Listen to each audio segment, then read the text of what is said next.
Hai teman-teman yang berbahagia, berjumpa kembali dengan saya Dr. Andri, spesialis kedokteran jiwa dari Rumah Sakit Omni Alam Sutera Tangerang. Di kesempatan kali ini saya di pagi hari, kebetulan ini akhir pekan, mungkin ini adalah saatnya kita untuk melatih kembali mantra kita, ikhlas, sabar, dan sadar. Nah, saya selalu memang menekankan pada sadar juga selain ikhlas dan sabar, karena ini adalah salah satu hal yang seringkali bukan cuma sulit dilakukan katanya, tetapi kadang-kadang bingung gimana sih melakukannya dok gitu. Nah, jadi hari ini saya mau memberikan sedikit gambaran tentang bagaimana melatih kesadaran kita agar kita itu lebih bahagia, tidak cemas, tidak khawatir dengan hal-hal di dalam hidup kita. Tentunya sebenarnya berkaitan juga dengan mantra ikhlas dan sabarnya. Nah, teman-teman, banyak di antara kita mungkin yang seringkali bertanya gitu ya, dok, bagaimana sih mengurangi kecemasan ini?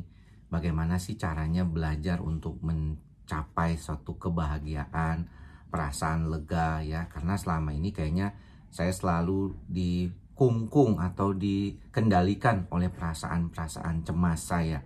Saya agak susah untuk menjadi orang yang bahagia. Nah, teman-teman, sebenarnya kita memang kalau fokus pada sesuatu hal terus-menerus, maka kita seolah-olah akan berada pada situasi yang kita pikirkan itu terus, ya. Makanya saya selalu mengatakan di beberapa video sebelumnya bahwa fokus utama dari pikiran kita harusnya jangan difokuskan hanya pada hal-hal yang negatif saja. Itulah mengapa saya menyarankan untuk pasien yang mengalami psikosomatik, jangan googling, jangan cari-cari informasi, nggak usah tanya-tanya ke orang lain, juga kadang-kadang yang masih belajar juga sama-sama menderita gitu ya. Karena kalau misalnya sama-sama sedang dalam proses pengobatan, kadang-kadang bikin kita jadi nggak nyaman gitu kalau teman kita ternyata jauh lebih duluan gitu, baiknya gitu seolah-olah, dan membanding-bandingkan gitu ya. Nah, untuk itu kita perlu sadar tuh terhadap hal tersebut. Nah, mengapa saya sarankan tidak googling dulu, kemudian tidak banyak mencari-cari informasi terkait dengan penyakitnya ya, apa saja keluhan yang bisa terjadi gitu ya. Karena biar supaya otak kita tidak fokus pada hal-hal yang negatif. Tetapi kita belajar nih, mencoba membantu diri kita mendapatkan hal-hal yang positif sebanyak-banyaknya. Ya, dengan mencarinya dulu gitu ya. Hal-hal apa saja nih, kita list apa saja yang bisa bikin kita tuh lebih nyaman, lebih tenang, lebih tentram gitu ya. Kemudian lakukan hal-hal yang baik yang kita bisa lakukan. Apapun itu, berdana, memberikan sedekah, membantu orang lain, melakukan hal-hal yang positif ya buat keluarga dan anak kita. Jangan fokus hanya pada diri kita sendiri. Di dalam beberapa video yang dulu ya banget, saya bilang banyak orang yang mengalami gangguan kecemasan itu, banyak diantaranya mereka itu karena sebenarnya egois. Ya, apa dok? Egois dok? Enggak dok, saya nggak setuju katanya ya. Saya tidak egois dok. Saya itu malah memikirkan orang lain. Takut suami saya kenapa-napa, takut anak saya kenapa-napa, takut orang tua saya kenapa-napa. Saya nggak pernah memikirkan diri saya sendiri. Teman-teman, coba sadari benar-benar deh.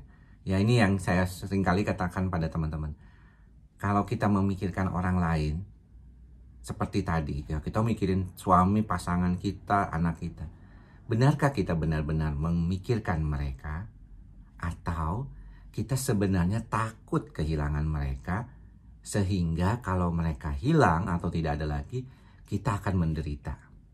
Ya, mulai sadar kan bahwa sebenarnya fokusnya jadinya ke kita juga. Jadi sebenarnya kita yang memang kekhawatirannya tinggi kalau tidak ada lagi orang-orang yang kita sayangi, atau kita tidak bisa tergantung padanya. Inilah sebenarnya mengapa dikatakan harus ada keikhlasan. bagaimana kita tuh bisa ikhlas gitu di dalam menjalani hidup ini. Bukan cuma sekadar ikhlas memberikan sesuatu kepada orang lain terus kemudian jadi ikhlas gitu, enggak kan? Tetapi bagaimana kita dalam menghadapi kehidupan ini juga ikhlas. Mencari kebahagiaan juga nggak perlu terlalu jauh-jauh. Kebahagiaan itu adanya di sini, di pikiran kita. Kita mendapatkan sesuatu. Teman-teman ada yang mendapatkan misalnya apa? Gadget atau smartphone yang teman-teman harapkan. Wah, lumayan nih saya dapat. Yang satu tuh seneng banget. Karena ternyata dia mendapatkan smartphone seumur-umur dia nggak pernah punya smartphone. Jadi dia dapat smartphone ya. Walaupun harganya cuma 2 jutaan gitu yang ya misalnya speknya masih rendah lah. Dia senang sekali. Dia bersyukur luar biasa. Sedangkan mungkin yang biasa pakai gadget yang flagship, yang mahal, yang harganya di atas 10 juta. Dikasih barang yang harganya 2 juta dia merasa kok kayak gini sih. Kayaknya yang memberikan kok kayaknya nggak tahu banget sih kalau gue itu butuhnya yang lebih tinggi daripada yang punya gue gitu flagshipnya. Jadi barang yang sama bisa direspon berbeda. Orang yang memberikannya sih sama-sama pengen memberikan kebahagiaan dengan cara dia memberikan kado gitu ya kepada orang tersebut. Ternyata hasilnya beda. Yang satu bisa dipuji, yang satu malah diketawain. Lu kok ngasih gue barang segini sih, barang murah kayak gini gitu. Nah, kalau kita tidak sadar kepada keadaan kita, maka hasilnya akan menjadi kekesalan. Ya, coba kalau misalnya kita udah ngasih kado, udah kasih sesuatu buat teman kita, pasangan kita, siapapun itu, ternyata tanggapannya itu begitu. Pasti kita kesel banget. Ya. Tapi kalau kita bilang pada diri kita, yang paling penting buat saya sekarang adalah saya memberikan sesuatu kepada dia. Saya memberikan kebahagiaan saya kepada dia. Nah itu tentunya tidak akan terlalu khawatir kitanya. Kita tidak akan menjadi sesuatu yang problematik. Ya buat kita. Kita akan merasakan kebahagiaan. Karena kita sudah memberikan.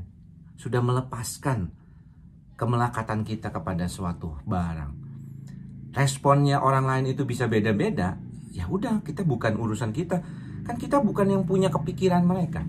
Kalau mereka merasa kesel, itu salah mereka karena mereka kesel. Tetapi intinya kita sudah memberikan kebahagiaan kepada mereka. Itu sebenarnya inti dari kesadaran bagaimana kita melatih.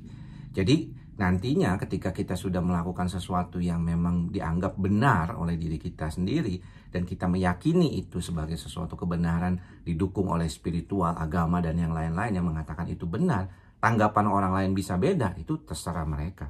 Bukan yang kita harapkan dilakukan oleh kita juga di dalam pikiran kita. Jadi prinsip-prinsip kesadaran, prinsip-prinsip bagaimana kita bisa bahagia itu sebenarnya kita yang berkuasa, kita yang pegang di sini. Ya, bukan orang lain. Jadi kita perlu melatih diri kita untuk terus sadar seperti ini. Ketika kita mengharapkan sesuatu kepada orang lain, maka berharaplah kita akan kecewa. Karena udah pasti kecewa. Karena nggak mungkin kita bisa mengontrol semua dari pikiran-pikiran kita dengan hal-hal yang seperti tadi kita khawatirkan. Takut orang nggak terima lah, takut ditolak lah, takut ini lah, takut itu.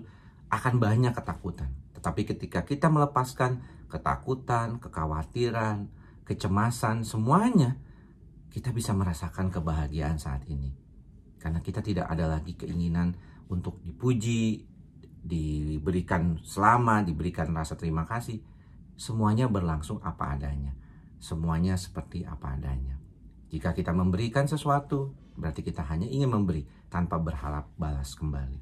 Ikhlasnya dikuatkan. Tetapi harus sabar belajarnya, karena nggak mungkin segera datang seperti tiba-tiba. Ya, kita harus latihan terus ya teman-teman ya. Jangan lupa ya, mudah-mudahan hari Minggunya, hari Sabtunya hari ini Sabtu, baru Sabtu saya ingatnya sih Minggu udah. Sabtu saya masih praktek, habis ini Sabtu, Minggu bahagia, belajar bahagia. Oke? Terima kasih atas perhatian teman-teman. Semoga semua makhluk berbahagia. Sampai bertemu lagi di lain kesempatan. Salam sehat jiwa. Bye-bye.